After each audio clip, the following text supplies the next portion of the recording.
죽음의 파도 출렁거려도 너는 잘 할 수 있는가.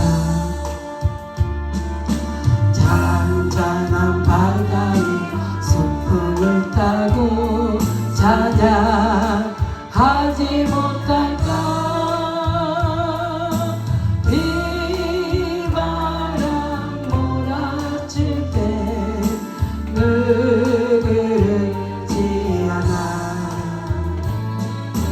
기뻐하며 감사하며 기도하며 찬양하여라.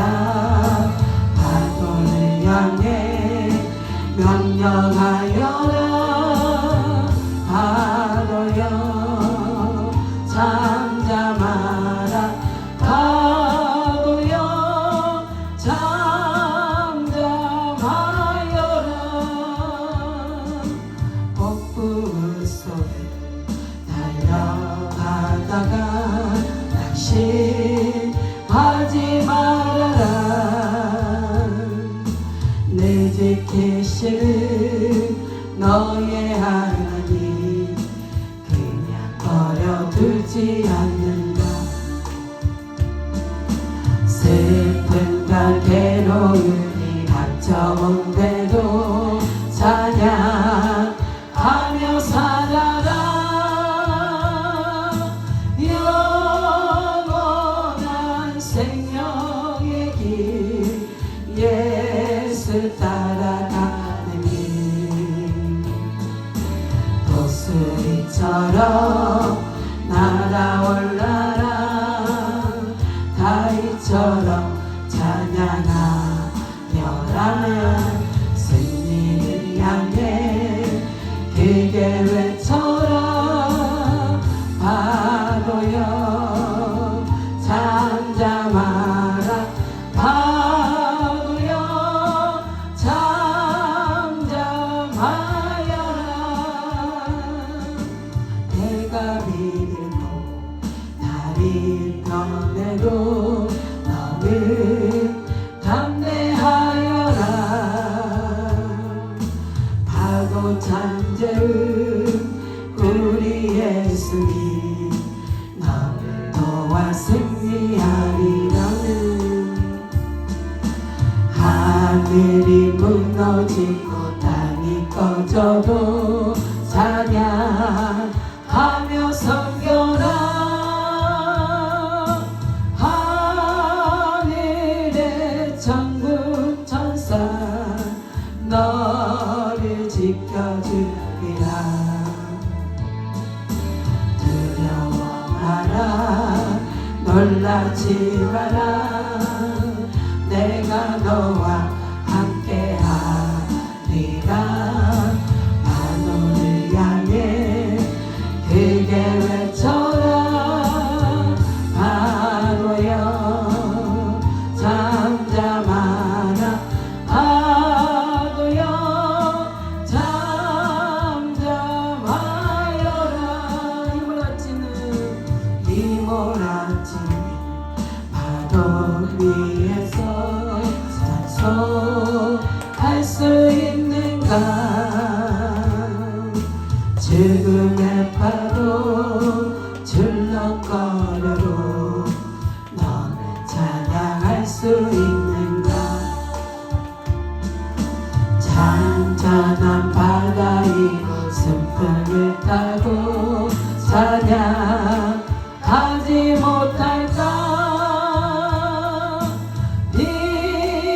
비바람 몰아칠 때 그르지 않아.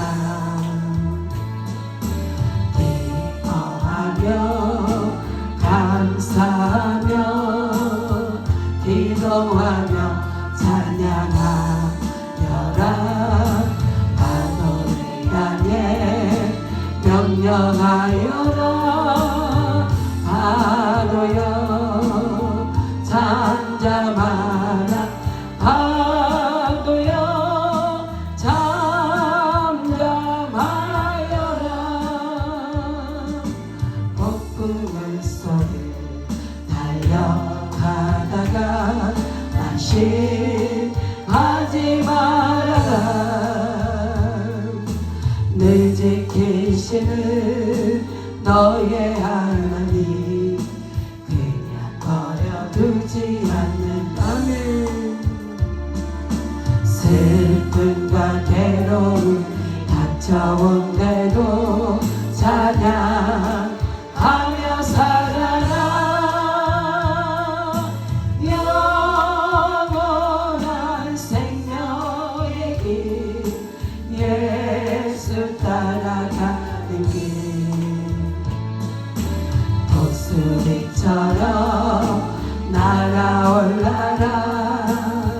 다윗처럼 찬양하여라. 승리를 향해 크게 외쳐라. 바보여 잠잠하라. 바보여 잠잠하여라. 해가 비들고 달이 변해도 너는 담대하여라. 파도 잠재운 우리 예수님 너 도와 승리하리라. 하늘이 무너지고 땅이 꺼져도 찬양하며 서겨라. 하늘의 천군 천사 너를 지켜주리라. 두려워 마라. 놀라지 마라. 내가 너와 함께하리라. 파도를 향해 크게 외쳐라. 파도여 잠잠하라. 파도여 잠잠하여라. 내가 무엇을 바라며 무엇을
아버지 만나 바라보리라 예수님 만나 바라리라 세상 물결도 요동쳐도 진리에 나 달려가리라 아 주님 감사해요 나의 죄 때문에 십자가에서 모든 것도 내가 기억합니다네 주님 오실 날만 기다리라 주님 오실 날만 기다리라 공중에서 주님 만날 그날만 눈물을 흘리면서 기다렸다오 아 주님 감사해요 나의 죄 때문에 십자가에서 하신 말씀 내가 사랑합니다 우리 다시 한번 고백하겠습니다 내가 무엇을 바라리요 내가 무엇을 얻으리요 세상 것이나 나에게는 허망한 것들 뿐이어서 아 주님 감사해요 나의 죄 때문에 십자가에서 들림띠 내 몸속에 흘러요 아버지 만나 바라보리라 예수님 만나 바라리라 세상 물결도 요동쳐도 진리에 나 달려가리라 아 주님 감사해요 나의 죄 때문에 십자가에서 모든 것도 내가 기억합니다 주님 오실 날만 기다리라 주님 오실 날만 기다리라 공중에서 주님 만날 그날만 눈물 흘리면서 기다렸다오 아 주님 감사해요 나의 죄 때문에 십자가에서 하신 말씀 내가 사랑합니다 아멘 우리 이 시간 제 성장하시고 하나님 내가 주님을 사랑합니다 아버지 내가 그냥 주님을 사랑할 수 있는 것이 아니라 우리 주님이 우리를 사랑하게 할게요 우리를 위해서 우리 하나밖에 없는 그 독생자 예수 그리스도의 생명을 우리를 위해서 주셨기 때문에 우리가 주님을 사랑합니다 그래서 하나님의 은혜 가운데 우리가 주님을 사랑할 수 있도록 해주시오 그 마음이 우리 가운데서 정말 우리 주님의 날 가는 날까지 떠나지 아니하고 영원할 수 있도록 해달라고 우리 이 시간 주님 앞에 주여 성장하고 기도하시겠습니다 주여 주여 주여 아버지 마마 샤베비비마 샤판다스카바 아버지 내가 주님을 사랑합니다 아버지 내가 주님을 사랑합니다 아버지 마마 샤베비비마 스카베비비마 마마 샤베비비마 아버지 마마 샤베비비마 스카베비비마 마마 샤베비비마 나그네스 카메 비비바 마마 샤메 비비바 시간다스 카마 마마 샤메 비비바 스카마 아버지 마마 샤메 마마 마마 히비비바 시간다스 카마 마마 샤메 비비바 아버지 이 시간 우리 모두가 함께 주님의 사랑 안에 갈 수 있는 자들이 되게 하여 주세요. 나그네스 카메 비비바 시간다스 카메 비비바 아버지 마마 샤메 비비바 시간다스 카마 마마 샤메 비비바 스카마 우오나스 카마 마마 샤메 비비바 마마 샤메 비비바 아버지 이 시간에 진리의 영으로 진리의 영으로 증명하게 주세요. 나그네스 카메 비비바 시간다스 카메 비비바 아버지 마마 샤마 마마 샤마 마마 샤마 마마 샤메 비비바 마마 비비바 스카메 비비바 마마 샤메 비비바 마마 비비바 마마 샤마 마마 샤마 마마 샤마 마마 샤메 비비바 마마 비비바 시간다스 카마 마마 샤메 비비바 시간다스 카마 아버지 나스 카마 히비비바 시간다스 카마 나그네스 카마 마마 샤메 비비바 아버지 우리들의 생명이 되시며 아버지 우리의 능력이 되시는 아버지 여호와 하나님 아버지 이 시간 역사하여 주세요. 나그네스 카마 비비바 시간다스 카마 아버지 살리는 영으로 살리는 영으로 역사하여 주세요. 나그네스 카마 비비바 마마 샤메 비비바 아버지 마마 샤마 마마 샤마 마마 샤메 비비바 아버지 마마 샤메 비비바 시간다스 카마 마마 샤메 비비바 스카메 비비바 마마 샤메 비비바 스카메 비비바 아버지 마마 샤메 마마 마마 비비바 스카메 비비바 마마 샤메 비비바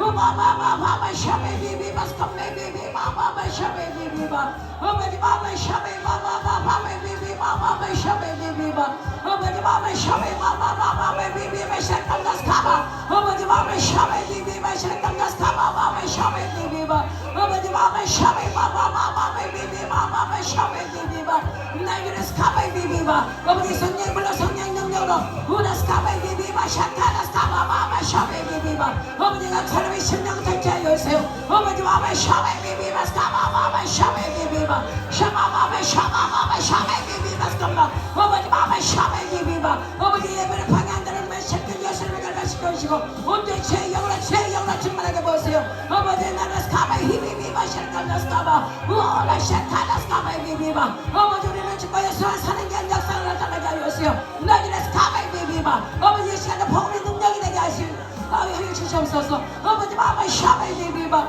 아버지 마마 샤나스 카마 마마 샤메 비비바 아버지 마마 샤메 비비바 스카메 비비바 샤카나스 카마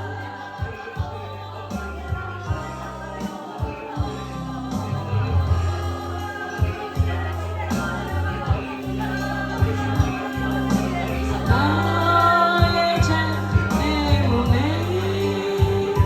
십자가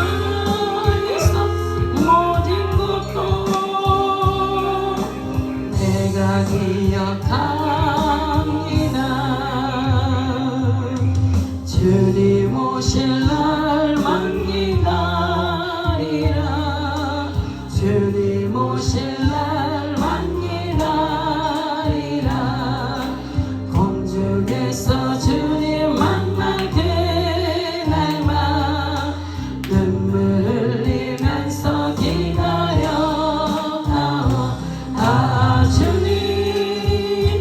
감사해요. 나의 죄 때문에 십자가에서 하신 말씀 내가 사랑합니다. 우리의 선물과 같은 거는 누가 같은 보혈을 만을 비로나 이 세계 죄를 실수 전하게 되겠네. 전하게 되겠네. 전하게 되겠네. 이 세계 죄를 실수 전하게 되겠네. 저도 어떻게 대하고서 이 세계 실수 되시기 원하네. 되시기 원하네. 되시기 원하네. 저도 저 같은 이름으로 되시기 원하네. 속한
감당하시고 우리 감사 목사님 나오실 때까지 우리가 이 시간 세우는 감사 목사님을 위해서 우리 기도하시겠습니다. 주여!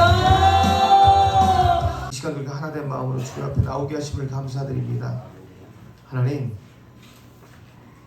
오늘 이곳에서 우리가 자녀됨의 권세를 누리게 하시고 하나님과 동행함에 있어서 정말 주님 안에서의 자유함을 마음껏 누릴 수 있는 시간 되도록 허락하여 주시고 역사하여 주시옵소서.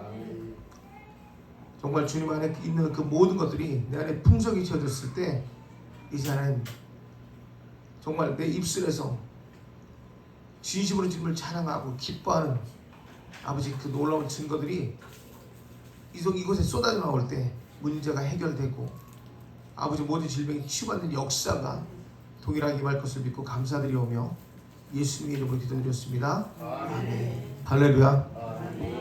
저는 정확히 여기로 오면은요 꼭 친정 온 것 같아요. 참 좋아요. 그냥 감사한 게 5월 28일이었나요 결혼식이? 맞죠? 그때 뵙고 처음 뵙는 것 같아요. 근데 와보니까 너무 목사님 그때 2월 때로 알수 받으셨는지 몰랐던 거죠, 그죠? 나는 최근에 받은 줄 알았어요. 보니까는 열매가 풍성하게 맺어져 있더라고 보니까. 또 우리 또 둘째 목사님은 또 내일 또 산딸이라고 하시고 또 내일 산딸이신 분이 서서 춤을 추시더라고요. 기적이에요, 기적. 이렇게 귀한 곳이 또 어디 있을까 싶으네요. 제가 봐도. 그냥 어디 가봐도 이렇게 성경 충만한 곳을 만나기가 쉽지 않은 것 같아요. 그래서 열리문 기도원에 오면은 그냥 전 가장 먼저 감사가 제일 먼저 나가고 그 다음에 뵐 때마다 기뻐요. 아무튼 주님 앞에 너무 감사드립니다. 귀한 분 보내주셔서. 우리 오늘 나눌 말씀은 누가복음 13장 19절에서 21절까지 한번 보겠습니다. 18절부터 볼까요? 누가복음 13장 18절부터 되셨으면 우리 한 목소리로 합독하겠습니다. 시작. 그러므로 예수께서 이르시되 하나님의 나라가 무엇과 같을까? 내가 무엇으로 비교할까? 마치 사람이 자기 채소밭에 갖다 심은 겨자씨 하나를 같으니 자라나무가 되어 공중의 새들이 그 가지에 깃들였느니라. 또 이르시되 내가 하나님의 나라를 무엇으로 비교할까? 마치 여자가 가루 서말 속에 갖다 넣어 전부를 불붙게 한 누룩과 같으니라 하셨더라. 아멘. 하나님 말씀 전합니다. 성령께서 이 시간 함께하여 주셔서 이 말씀을 통하여 우리의 눈과 귀가 열려지게 하시고 삶 가운데 하나님 온전히 동행할 수 있는 귀한 말씀이 이 시간 역사도록 인도하여 주시옵고 아버지 종을 뒤로 하시며 주님 안에 주관하시는 시간 되도록 허락하여 주시옵소서. 감사하며 예수님의 이름으로 기도드렸습니다. 아멘. 네, 제가 오늘 나누고 싶은 얘기는 비전은 기다려야 한다. 네, 비전을 주셨는데 우리가 비전을 가졌는데 왜 기다려야 하나? 이걸로 좀 제목을 좀 나누고 싶어요. 이 말씀으로. 그런 것 같아요. 맞아요. 우리가 이제 비전은 분명히 기다려야 돼. 큰 비전일수록 더 오랜 시간 하나님께서 두고 보시는 것 같아요. 제가 이제 최근에 교회에서 이렇게 보면 청년들하고 같이 사역을 하고 물론 이제 교회 모든 식구와 같이 사역을 하겠죠. 근데 회복이 되지 않은 것 같아요. 내 눈으로 볼 때는 회복이 되어진 것 같지 않은 것 같은데 이 청년들이 그간의 훈련을 받으면서 회복이 되어지니까 어떤 일들이 벌어지냐면 하나님께서 이들을 사용하시더라고요. 예, 사용하시는데 이들의 이 말 한마디가 감동이 되어지니까 다른 친구들이 예배 가운데 나올 수 있는 이런 환경을 바꾼다는 거예요. 그러니까 여기 왔던 우리 그 하비라는 청년이 이제 많은 전에 오셔서 기도도 해줬던 청년일 거예요. 그 친구가 하나님 앞에 나와서 아직까지도 연약해 보이고 그냥 눈으로 볼 땐 그런데 이 친구 말 한마디에 한 친구가 전도가 됐어요. 전도가 됐는데 그 친구 표현에 의하면 그 친구가 그러더라고요. 주변 사람들은 자기가 예수 믿는 것이 정말 말도 안 되는 놀라운 사건이라고. 그러다 보니까 이 친구를 통해서요 계속 주변의 사람들이 늘어나기 시작하더라고요. 그러니까 저는 그래요. 사람이 성장하는 데는 꽤 오랜 시간이 걸리는 것 같은데 이 사람이 성장이 되어지고 나면 어느 정도 시점이 됐을 때는 그 사람을 하나님께서 쓰시기 시작하더라고요. 근데 오늘 지금 열린 기도에 왔는데 제가 그걸 느꼈어요. 이야, 정말 어마어마한 열매가 맺어졌구나. 그리고 아까 계속 기도하는데 하나님께서 마음해 주신 게 이제 이곳에 하나님께서 모든 것을 풀어주실 때가 됐구나라는 생각이 딱 들더라고요. 물질도 풀릴 것 같고요. 네. 그 다음에 또 비전의 축복이 임하는 것도 믿어지고요. 그러니까 하나님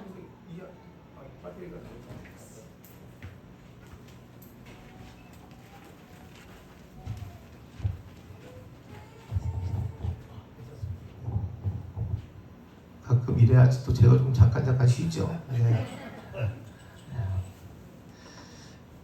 아무튼 우리 성장을 보면 하나님께서 이렇게 과정을 통해서 이뤄가시는 걸 보여야 되는데 예수님도 보니까 이 제자들과 이 과정을 통해서 과정을 겪게 하시면서 제자들을 훈련시키시더라고요. 때로는 풍랑 속으로, 때로는 또 오병이어 이 기적을 통해서, 때로는 또 무리를 걷게 하시고, 그러면서 제자들이 성장하는 걸 이렇게 보게 하시더라고요. 그러니까 하나님의 나라의 과정도 마찬가지고 우리의 비전도 마찬가지지만 이 성장을 하기 위해서는 분명한 어떤 과정이 필요하다는 거예요. 그러니까 오늘 보니까 이 본문에 보니까는요, 하나님이 어떻게 표현되고 있냐면 하나님의 나라가 야 씨앗이야, 나무야 이렇게 표현하지 않아요. 씨앗이 심겨졌는데 이게 점점 나무가 자란대요. 예, 씨앗이 심겨졌는데 나무가 자란대요. 그러면 그 과정에는요 어마어마한 이 자라는 과정에는요 시련도 있을 거고 아픔도 있을 거고 되게 많은 일들이 있을 거라는 얘기죠. 예. 또 심겨졌는데 이게 부풀어 오르기 시작해요. 여러분, 제가 무슨 얘기를 하고 싶은 거냐면 한번 봐보세요. 나는 아무것도 아닌데 하나님께서 나를 변화시키기 원하기 위해서, 변화시키시기 위해서 나를 사용하실 때는요, 때로는 시련도 고통도 아픔도 다 주신단 말이에요. 근데 제가 뭘 찾아냈냐면 이 고난이라는 것이 우리 삶 가운데, 저는 정말 이게 고난이 아니라는 걸 알게 됐어요. 제가 고난을 되게 많이 받았거든요. 고난을 진짜 많이 받았는데 이 고난을 당하고 또 당하다 보니까 어떤 일을 알게 되냐면은 다른 사람을 만났을 때 이 사람의 다음의 행보를 보게 하시더라고요. 하나님의 과거가 우리에게는 미래인 것처럼 우리의 고난을 통해서 하나님은 우리가 만날 자들의 그 다음의 행보들을 보게 하시는 걸 봤어요. 제가 그래서 이게 지금 고난이 고난이 정말 축복이구나라는 걸 알게 됐죠. 내 삶 속에서 내가 하나님을 잊어버리고 살았던 시간 속에서 내가 만났던 수없이 많은 고난들, 또 그 고난을 통해서 하나님께서 나에게 다가오셨을 때 회복됐던 나의 심령들을 하나하나 돌아보면서 하나님께서 무엇을 얘기하시냐면 저들이 돌아올 수 있는 방법도 보게 하시고, 저들이 정체되어 있는 모습도 보게 하시고, 저들이 삶 가운데 왜 아파하는지도, 왜 저들이 다시는 하나님 앞으로 회복되어 나오지도 못하는지를 하나하나 다 보게 하시더라고요. 그러니까 하나님 앞에 저절로 제가 감사가 되기 시작하더라고요. 뿌려지면 분명히 씨는 자라야 돼요. 뿌려지면 분명히 그 씨는 자라서 나무가 돼야 되는데, 어떤 이들은 이 나무가 자라는데 너무 오래 걸려요. 어떤 이들은 이 나무가 자라지도 않아요. 어떤 이들은 그냥 심겨져만 있을 때도 있어요. 그런데 과정을 겪고 나니까 이것들을 자라게 할 수 있는 방법들을 하나하나 하나님께서 알게 하시더라고요. 하나님 우리에게 분명히 씨를 뿌릴 거예요. 근데 언제 씨를 뿌리셨는지 모를 거예요. 그리고 우리 분명히 자라나고 있을 것입니다. 우리가 해야 할 일은 하나밖에 없어요. 감당해내기만 하면 돼요. 네, 하나님께서 나에게 뿌리신 그 놀라운 능력 앞에 나는 그냥 감당해내기만 하면 되는 거예요. 그것이 우리가 주님 앞에 할 수 있는 최선이고 최고이더라고요. 근데 사람들 대부분 보면은 왜 성장이 멈추나 봤어요. 왜 성장이 멈추나? 왜 비전 앞에서 왜 머뭇거리고 있나? 근데 그것이 바로 뭐냐면 우리는 응답이라는 코드에 맞춰져 있더라고. 응답이라는 코드. 이게 뭐냐면 자판기 신앙이라고 하죠. 자판기 신앙. 내가 하나님 앞에 무엇을 구하면 그게 응답으로 딱 떨어져야 되는 거야. 하나님 나 이거 주세요. 난 이게 필요합니다. 하나님 나 이거 주세요. 난 이것이 필요합니다. 회복시켜 주세요. 하나님 나 물질 주셔야 됩니다. 난 이런 비전이 필요합니다. 그런데 신기하게 돼요. 이게 내 앞에 딱 그대로 떨어지면 좋은데 이 응답이라는 코드가 나하고 조금만 비껴가면 뭐예요? 우리 시리하고 절망하고 때로는 뭐예요? 일을 멈춰버린다는 거예요. 네. 분명히 하나님은 우리에게 응답 주신 하나님이라는 걸 믿는데 내가 원하는 대로 응답되어지지 않았을 때 이것이 응답인지 아닌지를 분별하지 못하니까 어떻게 돼요? 그냥 멈춰버린다는 거예요. 그러니까 비전이 자라날 시간도 없는 거겠죠. 근데 하나님은요, 응답하신 하나님, 우리는 대부분 하나님이 응답하신 하나님 그렇게 생각하고 있어요. 맞아요. 하나님 응답하시는 분은 맞습니다. 근데 응답보다 더 정확한 표현은 뭐냐면요, 하나님은 자신의 목적에 뭐예요? 반응하신 하나님. 내가 하나님의 목적을 따라갈 때 거기에 반응하시는 하나님. 응답은 뭘까요? 내가 하나님과의 교제가 그대로 이루어지고 있으면 하나님 그냥 우리에게 주세요. 사실 내가 기도해서 주시는 것이 아니라 하나님과의 교제가 그대로 이루어지고 있다면 뭐예요? 하나님 그거에 반응하셔서 나에게 그냥 허락해 주신다는 거예요. 어느 날 갑자기 내내 놀다가 와서 아무 일도 해보지 않은 애가, 자녀가 와서 아버지 나 사업하게 돈 좀 주세요. 돈 줄 아버지 없어요. 그렇잖아요. 바빠게 놀다가 어느 날 아버지한테 가서 나 사업하게 돈 좀 주세요. 경험도 없어요. 노력도 안 해봤어요. 자기 손으로 돈 한 푼도 안 벌어봤어요. 이런 아이가 집에 와가지고 아버지 나 사업하게 돈 좀 주세요. 어떤 아버지가 그 자녀에게 돈을 주겠어요? 우리가 하나님과의 관계 가운데 매일같이 주님하고 교통함이 일어난다면 이게 바로 기도거든요. 계속 친분이 쌓여진다면 응답은 자연스럽게 와요. 근데 신기하게 내가 원하는 응답으로 오지 않을 때도 많다라는 거죠. 예? 그러니까 응답에만 치우치다 보면 항상 불안해 보이는 거예요. 그러니까 뭐요? 이 불안한 성장이 일어나는 거예요. 불안한 성장. 가다가 하나님 나 오늘 내가 뭐 잘못했나? 이거 내가 도대체 오늘 이번에 뭔가 실수하고 있나? 회개할 것이 있나? 이 고민에 빠지는 거예요.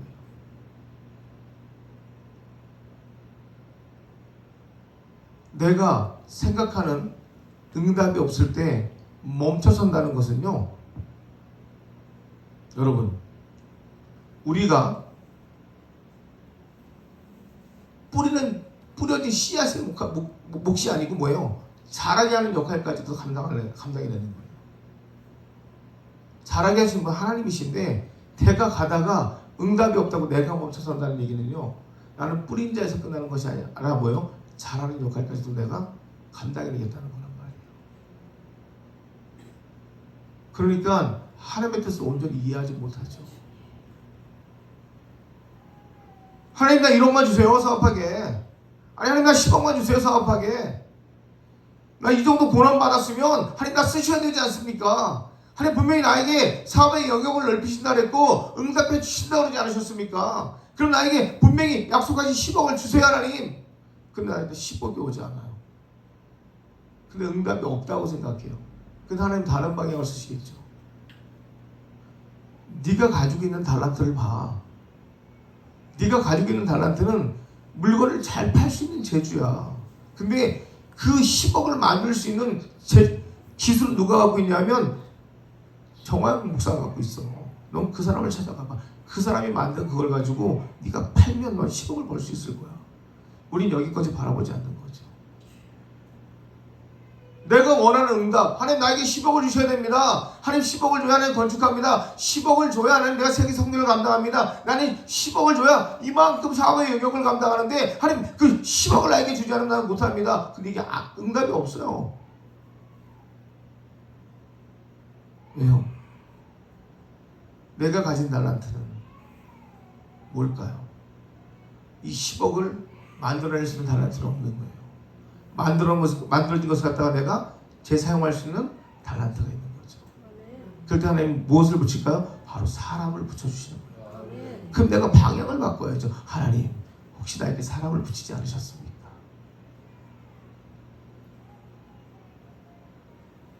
우리가 이렇게 주님 앞에 나가야 되는데 응답에만 반응하고 응답에만 목적을 딱 두다 보니까 성장이 안 일어나는 거예요.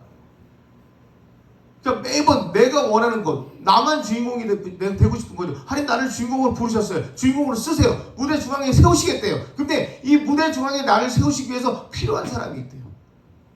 같이 쓰라는 얘기예요. 같이 올라가는 얘기예요. 그 다음에 나는 나만 올라가고 싶으니까 항상 내 포커스는 나에 대한 응답에만 맞춰져 있는 거예요. 그러니까 기도하잖아요. 하나님 우리 아버지 살려주세요. 우리 아버지 이번에 살려주면 내가 예수님 잘 믿을게요.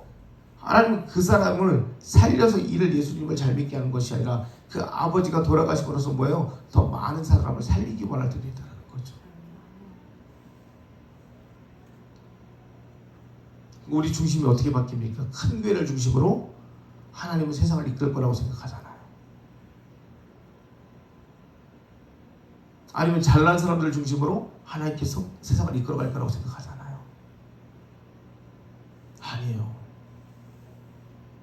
하나님은 크고 잘난 사람들을 쓰시는 게 아니라 하나님이 직접 영적 리더를 세우고 싶은 사람 누구라고요? 따라올 수 있는 사람. 예수님의 말씀이면 순종하고 따라올 수 있는 사람은 뭐예요? 영적 리더를 세우시고 싶어 한단 말이에요. 우리가 따라가지 못하기 때문에 하나님의 것을 못 받는 게 너무 많아요. 삭개오가 죄인이잖아요. 삭개오 죄인인 건 세상이 다 알아요. 삭개오의 집에 예수님이 들어갈 때 사람들은 분명히 뭐예요? 삭개오 보고 죄인이라고 그랬어요. 저 죄인의 집에 예수님이 들어간다 그랬어요. 하나님이 그거 모르셨을까요? 근데 삭개오가 놀라운 것은요, 예수님을 보기 위해서 그가 뭐예요? 먼저 나무 위로 올라갔다는 거예요. 나는 죄인이에요. 근데 내 갈망은 예수를 만나는 거예요. 나는 죄인인데 내 갈망은 예수를 만나는 건데, 신기하게도요, 내 집에 예수님이 들어오니까요, 내 소유를 내가 팔게 돼요. 내 집에 내가 들어오면은요, 나는 내 소유를 팔게 됩니다. 우리가 예수님 앞에서, 제가 우리 교회에서 한번 얘기했지만 사람들은 대부분 다 거의 부자 청년인 것 같아요. 너 네 소유를 다 팔래? 네 소유를 다 팔고 나를 따라올래? 대부분 사람들은요, 자기가 갖고 있는 물질을 다 생각한단 말이에요. 대부분 교회 가서 설교하다 보면 그래요. 야, 네 소유를 다 팔어. 다 팔고 너 지금 나를 따라올래? 근데 정말 돈 많은 사람들은 걱정이 많아갖고 이걸 다 어떻게 팔까 생각해요. 그래서 성경을 잘 들여다보면요, 내 소유가 없더라고요. 나만 가면 되더라고요. 나만 가면 내 소유는 그냥 가게 되는 거더라고요. 삭개오처럼. 삭개오 안에 예수님이 들어가니까, 그 죄인 안에 예수님이 들어가니까 그 삭개오가 가진 재물이 어떻게 해요? 예수님이 필요한 자들에게 흘러가더라고요. 죄인 안에 예수님이 들어오니까 불평과 불만과 원망이 나오는 게 아니라 이 내가 가진 재물들이 그들에게 흘러가더라고요. 이게 내 소유를 다 파는 거잖아요. 근데 사람들은 네 소유를 팔고 예수님을 따라올래? 그러면 먼저 팔 생각부터 하는 거예요. 내가 예수님 앞에 먼저 나갈 생각을 하지 않는 거예요. 그러니까 거기에 치유도 없고 회복도 없는 거예요. 늘상 동일한 공간에서, 나는 동일하게 뭐예요? 갔다 왔다만 반복하는 거예요. 내가 예수님의 이름을 부르고 그 이름의 능력이라고 얘기하지만 그 이름이 나에게 능력이 되지 않는 이유는 뭐예요? 나는 늘상 제자리에 있기 때문에. 예수 앞에 나가서 기도합니다. 주님, 나 도와주세요. 살려주세요. 나는 이번에 살려주면 하나님께서 이 일을 내가 감당해낼게요. 근데 감당해내는 것이 아니라, 그럼 다 들어가야 돼요. 다. 근데 그 들어가는 방법을 모르고 내가 가진 것에서 일부를 드리는 걸로 하나님 앞에 뭐예요? 다 됐다고 생각하는 것이 문제가 되겠죠. 아니요. 하나님 그게 원하는 게 아니라 내가 들어오기를 원해요.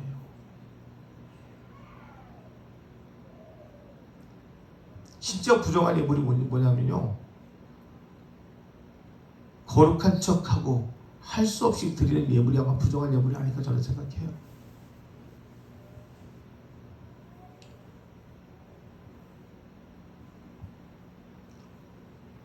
목회자들도 성도들도 하나님 앞에 나갈 때 보면, 우리는 그래요. 구약에 보면 워십 찬양할 때 보면 우리 찬양을 워십이라고 얘기하죠. 찬양을 워십이라고 얘기하는데 하나님은요 제사보다 순종을 요구하시거든요. 근데 워십이라는 단어가 춤추고 예배하고 찬양하면서 이렇게 우리가 이렇게 하나님 예배하고 찬양하는 모습을 워십이라고 사람들이 생각을 하더라고요.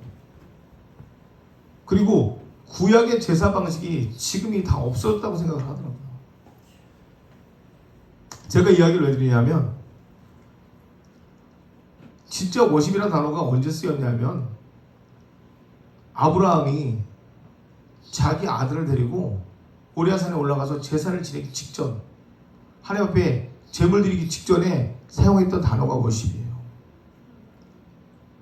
하나님 말씀하신 대로 순종하고 그곳에 가서 그 자기 아들의 배를 가르기 위해서 그 준비하는 그 자세 그걸 보고 워십이라고 표현했거든요.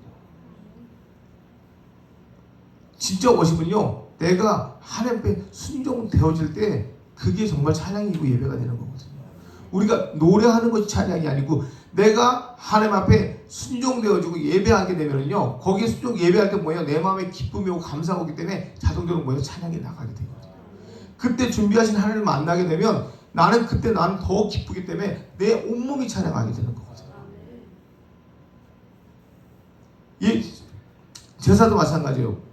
제사장이 제사 드리러 왔을 때 불이 떨어졌단 말이에요. 불이 떨어지면서 그 모든 것이 사해지는 역사가 임하는데 우리는 지금 우리가 예수님 앞에 바로 나갈 수 있게 돼 있거든요. 내가 예배할 때 내 안에 성령의 불이 임하지 않는다면 그건 내가 온전한 제사를 드리지 않는 거겠죠. 내 안에 불이 먼저 떨어져야 되겠죠. 그래야 내가 변화가 되는 거니까. 아멘. 여러분 생각해 보세요. 우리가 하나님 앞에 나가는 방법에 대해서 모른다면 응답이라는 것도 모를 거고요. 응답이 없다면요. 응답은요 하나님의 선하심이거든요. 이 응답이 없다면요 감사가 없을 거고요. 감사가 없으면요 소망이 없게 돼요. 그러면 소망이 없게 되면요 더 이상의 하나님에 대한 갈망이 없어지기 때문에 어떤 것도 사랑할 수가 없게 된단 말이에요. 근데 그런 자들이 어떻게 하나님의 주신 비전 앞에서 내가 비전을 성취할 수 있겠냐는 거죠. 우리는 하나님의 비전을 가졌다고 하지만 이 비전을 끄집어낼 줄도 알아야 돼. 그리고 이 비전을 하나님 앞에 마음껏 내어놓고 이걸 하나님이 쓰시기에 합당한 도구로서 우리가 서 있을 줄도 알아야 되고 때로는 갈 줄도 알아야 돼요. 때로는 어느 곳에 가더라도 내가 그곳에서 주님을 증거할 수도 있어야 된다는 얘기예요. 근데 우리는 늘상 뭐냐면 제자리에서 내가 치유받기 원해요. 회복되기 원해요. 하나님 앞에 물질을 더 얻기를 원해요. 그런데 하나님 그렇게 하시는 하나님이 아니라 내 있는 자리에서라도 하나님을 향하여서 뭐요? 내가 쓰임 받는 모습이 보여진다면 그때 하나님께 축복하시더라는 거죠. 돈 있으면 선교할게요. 돈 있으면 하나님 앞에 건축할게요. 돈 있으면 돈 있어서 건축하는 게 아니라 여러분의 마음이 씨앗이 되어서 하나님께 심겨진다면 내가 건축을 작정한다면 단돈 10원이고 100원이고 심을 수가 있어야 되거든요. 근데 그때 하나님께서 그곳에 뭐요? 하나님의 축복을 받게 된다는 얘기예요. 근데 우리 대부분 내가 하나님 앞에 씨앗을 심는 것을 두려워한다는 얘기예요. 있어야 하기를 원한다는 얘기죠. 내가 행함이 먼저 시작되면 또 바로 오냐고요? 아니요. 하나님께서 그 사람의 행보를 계속 보시겠죠. 그리고 난 다음에 그 사람에게 부으시겠죠.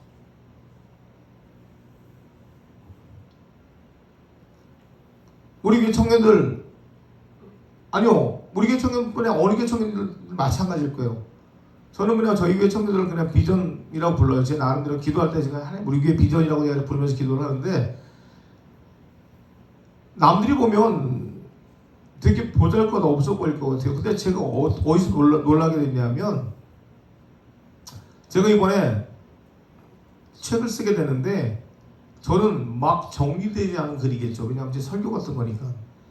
정리되지 않은 글들 갖다가 글에 펼쳐놨단 말이에요. 펼쳐놨는데 하나님께서 물맷돌을 다 준비해 놓으셨다는 거죠. 사용할 도구들을. 왜요? 청년들 중에 이 작가 출신들이 있거든요. 그들이 뭐예요? 이것들을 다 정리하게 되니까 이게 보배가 되는 거예요. 그냥 여기 저기 찢어발려진 이 글들을 다 정리해 놓으니까 뭐예요? 정말 보물이 되는 거예요. 그러니까 하나님이 한 권의 책을 만들기 위해서 이미 준비시켜 놓은 친구들이 있었더라고요. 근데 그 친구들이 기도할 때마다 하나님께서 응답 주시는 거냐면 그 친구들이 쓴 책을 통해서 뭐예요? 하나님께서 세상 청년들을 돌아오게 하시겠다는 거예요. 근데 제가 그 확신이 왜 들었냐면 이 친구들이 자기의 시간들을 쪼개서 하나님의 사역을 돕기는 걸 봤어요. 그게 절대 쉬운 일이 아니거든요. 자기 시간 전부를 드리는 거랑 마찬가지거든요. 그러니까 하나님께서 역사하시겠더라고요. 그러니까 어떻게 해요? 하나님 앞에 기도할 때 하나님 이들의 수고가 헛되지 않게 해달라는 기도가 나가겠죠. 이미 이들은요 하나님의 뜰을 밟았고요.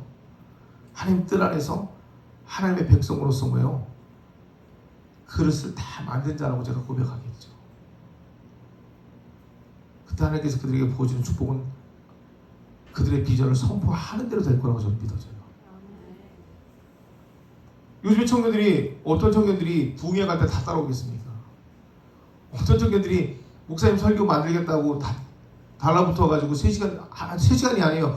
제 설교를 갖다가 3분으로 줄이려면요 24시간을 거의 매달려야 돼요. 제가 한 설교를 3분으로 다 축약해갖고 애들 3분 설교 왜요? 사람들이 쉽게 이해하기 쉽게 만들어가지고 영상을 올린단 말이에요.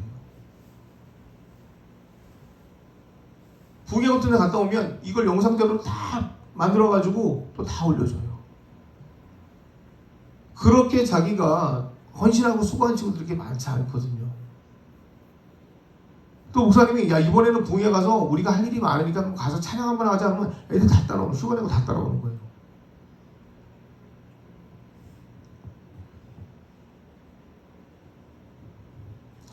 제가 이야기를 해드리냐면 하나님께서는 남은 자들, 필요한 자들 진짜 따라오는 자들에게 역사하시거든요. 근데 열린문 기도 올 때마다 느끼는 게 바로 그거예요. 이것은 연합이 너무 잘 돼 있는 것 같아요. 너무 연합이 잘 돼 있고 그 안에서 보면 항상 보면 제가 여기 올라오기 전에 뭐예요? 불을 받고 올라온다는 거예요. 그러니까 어떻게 해요? 하나님의 역사심이 더 커지겠죠.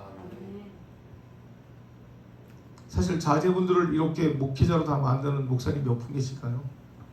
제가 볼 때 거의 흔치 않을 것 같아요. 그걸 순종하는 자제분들은요 제가 볼 때 더욱 대단한 것 같아요.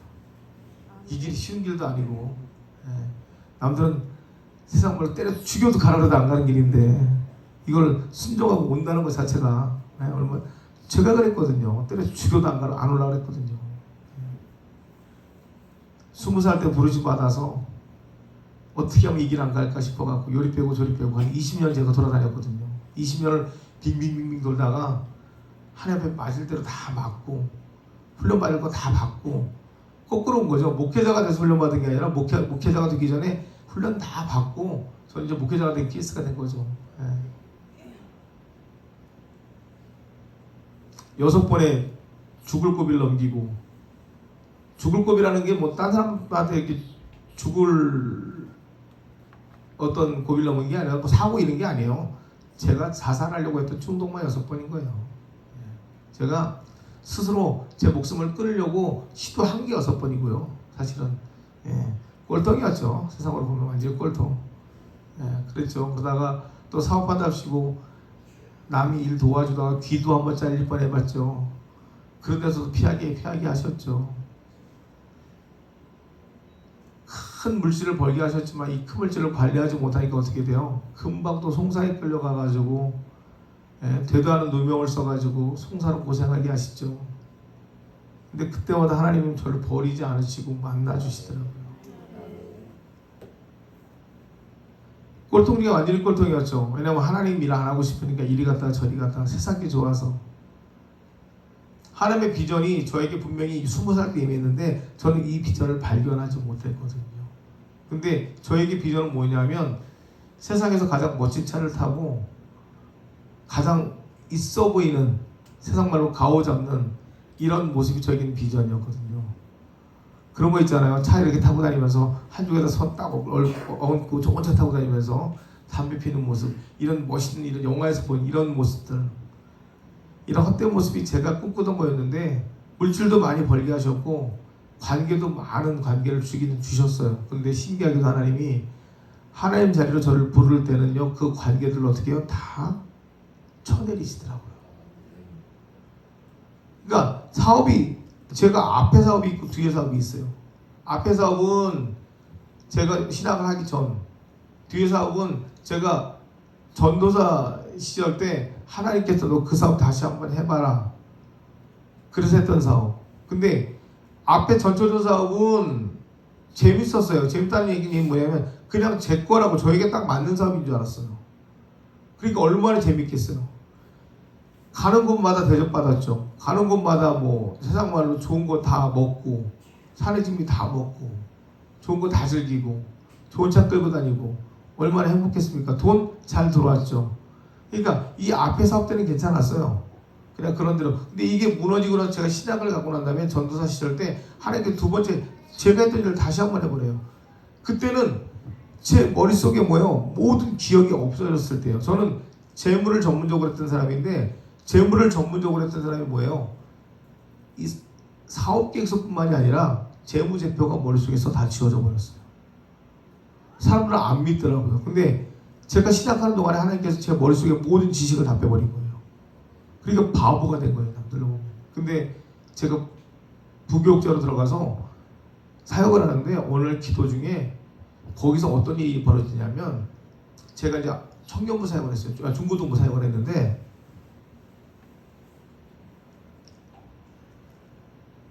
갑자기 어떤 젊은 목사님, 전사님이 오시는 거예요. 오시는데 느낌이 싸한 거죠. 그래서 이게 뭐예요, 목사님? 그랬더니 그냥 저보고 그냥 사역하고 내년쯤 물려주라는 거예요. 내년쯤 이 사람한테. 그래서 알겠다고. 근데 기도를 하는데 계속 하나님의 쌓이는 그게 아닌 거예요. 그러더니 이 친구가 와서 저한테 인사를 하고 2주 뒤에 딱 오더니 다음 주부터 자기가 내 자리에 오겠다는 거예요. 근데 목사님, 담임 목사님 저한테 얘기도 안 했던 거예요. 저는 완전 뒤통수 맞은 거잖아요. 얼마나 억울해요. 나는 분명히 부교육자로 들어갔는데 담임 목사님은 자기가 좋아하는 사람을 데려다가 그 자리에다 채워놓고 저한테 거짓말한 거예요, 사실은. 그러니까 제가 거기서 너무 많은 충격을 받은 거예요. 하나님 앞에 무릎 꿇고 기도를 했어요. 하나님, 나 어떻게 해야 되냐고. 그때 하나님께서 그러시는 거예요. 너 빨리 이 자리를 내어주래요. 빨리 이 자리를 내어주면 더 바빠질 거라는 거예요. 그래서 그 마음을 막 감동을 주길래 두 말도 않고 그냥 그 자리에 내어줬어요.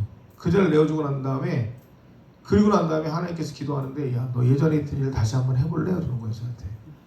근데 제가 뭐가 있겠어요. 자, 첫 번째 신용불량. 두 번째는 가진 것도 없어요. 그때 제가 하나님 앞에 그 사인을 받았을 때 상황이 어떤 상황이었냐면, 저희 집이 560짜리 월세를 살고 있었는데, 일단은 전기가 끊긴 가스가 끊긴 상태예요. 그러니까 왜요? 월세를 못 내고 관리를 못 내서. 그런 상황인데 거기서 제가 무엇을 할 수 있겠냐고요. 옷이 양복이, 신기하게도 양복도요. 근데 뭐 한참 지나서니까 한 3년 정도 지나서는데 양복도 없어. 몸이 나가지고 양복이 맞는 게 없는 거예요. 딱 하나 남았는데 그것도요, 이 소매가 다 해져가지고 동전이 들어갈 정도. 그런 양복 하나. 밑에 바지는요, 6번이가 이렇게 기어가지고요, 이렇게 박스처럼 걸을 수가 없어요. 그런 양복 딱 한 번 있었어요. 근데 저보고 너 그 일 다시 한번 해볼래? 그러는데 황당한 거잖아요. 근데 저에게 지혜를 주시는 거예요. 도대체 네가 알고 있는 은행 직원한테 연락을 한번 해봐, 그러는 거예요. 그래서 제가 이제 아는 직원한테 연락을 해가지고, 야, 내가 사실 일단 아무것도 없어서 그러는데 은행 쪽 일을 먼저 해보고 싶은데 어떻게 하면 좋을까? 그랬더니 이 친구가 저를 소개를 시켜준 거예요. 저를 소개시켜줘가지고 한 은행에 소개를 시켜줬는데, 제가 그랬죠. 저는 신용불량이라고. 근데 신용불량도 그냥 신용불량이 아니라 그 나라에서 그 도시 나라에서 그 정부 자금으로 그 주택 자금을 이렇게 대출해 주는 거 이걸 어겼기 때문에 아예 아무것도 할 수 없는 이런 상황이었단 말이에요. 그것 때문에 이제 경매가 넘어가고 그러는 바람에. 근데 자꾸 면접을 보라는 거예요. 자꾸 마음에 연락이 와가지고. 근데 면접을 보러 갔는데 양복이 없어서 사복을 입고 갔어요.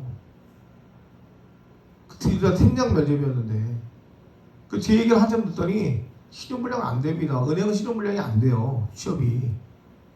그래서 네 그러면 하나님 원망했어요. 하나님 뭐예요? 안 되는데 자꾸 왜 면접 보라는 마음을 주셨냐고. 그리고 이제 집에 돌아왔는데 하나님이 저한테 뭐라 그러냐면 야 그 이정환 팀장한테 다시 전화해봐. 아 내가 왜 전화하냐고. 하나님 이거 말도 안 되지 않느냐고. 너 전화해서 네 이력을 다시 얘기해.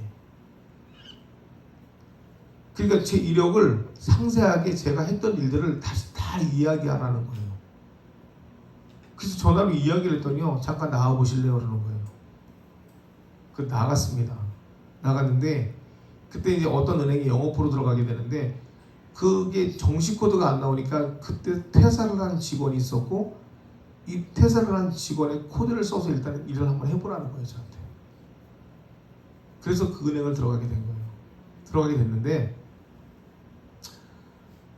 놀라운 거는 하나님께서 제가 했던 일이 있었잖아요. 일이 있다 보니까 어떻게 돼? 들어가자마자 그 달에 최고의 실적을 내요. 제가 최고의 실적을 내니까 탐이 나겠죠 당연히. 예. 근데 말도 안 되는 아이디어 하나가 떠올라요. 말도 안 되는 아이디어가 뭐였냐면 거의 월간지 마지막 달 되면 그러니까 월간지가 한 5일 정도 되면요 월간지를 다 걷어드립니다. 걷어들여가지고 그 필요한 곳에다 이렇게 갖다 주거든요. 근데 그 당시 이제 현대 아산병원에 제가 아는 분이 총무과에 있었는데 그분이 월간지를 갖다가 산더미같이 갖고 오는 거예요. 각 종류별로. 어디서 갖고 오는지 몰라서. 그걸 보고 나서 제가 어떤 아이디어가 생각이 났냐면 그 사이에다가 삽질을 집어넣고 영업을 하면 되게 잘 되겠다. 이렇게 중간에다 그 은행 광고물을 집어넣어서 영업을 하면 잘 되겠다 싶어가지고 인쇄를 맡긴 다음에 이렇게 안에다 이렇게 양면 테이프처럼 안에서 집어넣으면 붙어버리거든요. 그 인쇄가 된 것처럼. 그런 아이디어를 짠 거예요. 그때 SNS에 보니 그때 막 한참 사람들이 뜰 때인데 그 아이디어를 냈는데 그 아이디어가 통과가 돼버렸어요. 그래가지고 어떻게 돼요? 은행 사장이 보증을 서서 정식 직원이 된 거예요. 근데 그걸 왜 정식 직원으로 만들었냐? 왜냐면 은행의 정식 직원이 되는 게 중요한 게 아니었어요. 그러니까 은행 사장이 대표가 그 아이디어, 그 별것도 아닌 아이디어인데 그 아이디어 보고 하나님 주신 아이디어인데 그 아이디어 하나 때문에 저를 정식 직원으로 만들어요. 만든다는 뭐예요?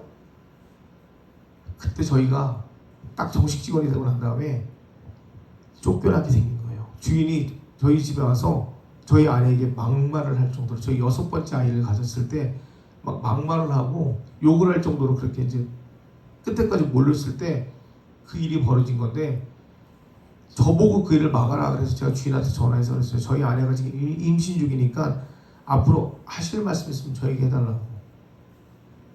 그런데 이 이야기를 제가 왜 하냐? 자, 그때 이 은행에서 제 이력을 너무나 잘 알고 있던 한 친구가 저에게 무슨 말을 했냐면 그냥 그 사업 하시면 안 될까요? 제가 자본을 댈게요. 자기는 내일을 배우고 싶다는 거예요. 은행 일이 배우고 싶은 게 아니라 제가 했던 컨설턴트 일을 좀 배워보고 싶다는 거예요. 그러니까 저보고 은행 들어가자마자 퇴사라는 얘기잖아요. 그렇게 어렵게 들어갔는데 그러면서 이 친구가 제 사정을 듣더니 자기가 자기 돈 가지고 뭐예요? 우리 집에 있는 밀리는 월세하고 관리비를 다 내줘요. 다 내주고 이사하게끔 만들어줘요. 이사 비용까지 다 내주는 거예요. 거기까지 이 친구가 감당을 했고요. 제가 이제 사역하고 있는 사역지로 이사를 하게 되는데 그게 제 전도서 하면서 사역을 했던 거예요. 전도하면서 그 일을 같이 하게 됐는데 왜? 저는 할 일이 없잖아요. 뺏겼잖아요. 제 자리를 뺏겼으니까 저는 그냥 거기 교회 전도서로만 남아있는 거예요.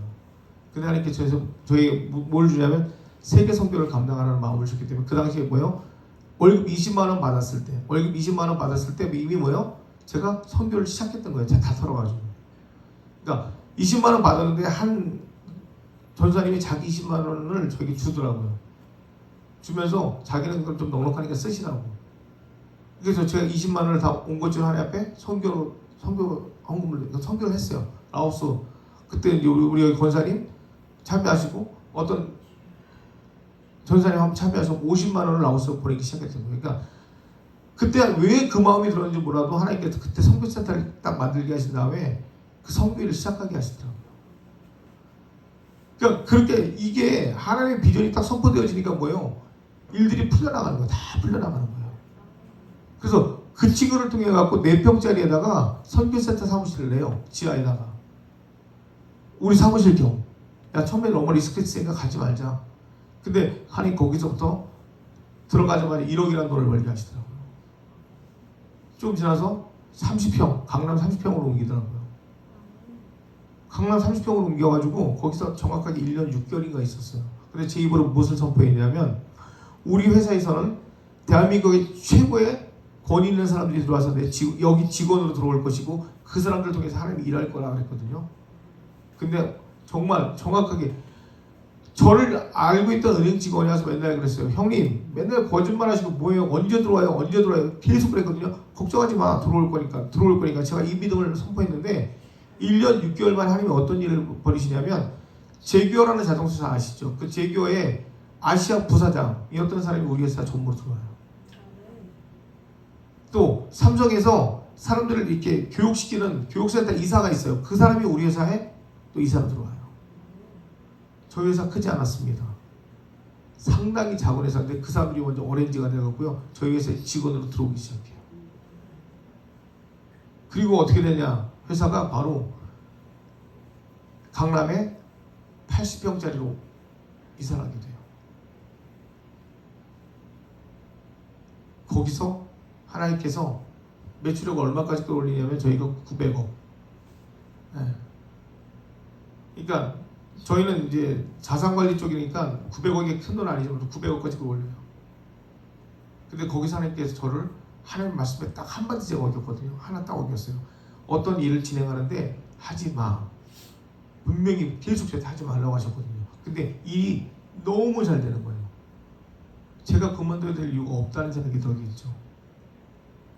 그래서 그 일을 진행했다가 한중간에 그 큰 회사가요. 한중간에 다 무너져 버렸어요. 그리고 저는 당하지 말아야 될 그때 분명히 사인이 왔거든요. 네가 이걸 계속하게 되면 네가 정말 세상에서 처음 맛보는 그런 고난을 치르게 될 거라고 했거든요. 근데 정말 법정 싸움을 벌이는데 저는 잘못하지 않았는데 그쪽에서 그 모든 죄를 뒤집어 쓰여갖고 제가 그 법정 싸움을 벌이는데 해를 넘기는 검찰 조사를 받게 돼요. 해 넘기는 검찰 조사라는 건 없어요. 왜냐하면 보통 3번, 4번에 끝나는데 8번 조사관이 계속 바뀌어요. 저를 잡아넣겠다는 얘기거든요. 근데 하나님께서 그거를 다 막아주시더라고요. 저는 변호사 얼마짜리 썼어요? 500만 원짜리. 그것도 성공했을 때 500이에요. 성공 못하면 300으로 끝나는 거예요. 상대방은요 몇 억짜리 변호사 썼어요. 그리고 그 당시 법원장 정관료 받아간 그런 변호사로 보면 부탁을 한 거예요. 근데 하나님께서 제 손을 들어주시는 거예요. 그러면서 제가 다시는 하나님 저는 그냥 사업은 아닌 것 같아요. 그냥 목회만 하랍니다. 그리고 목회를 올인하게 된 거죠.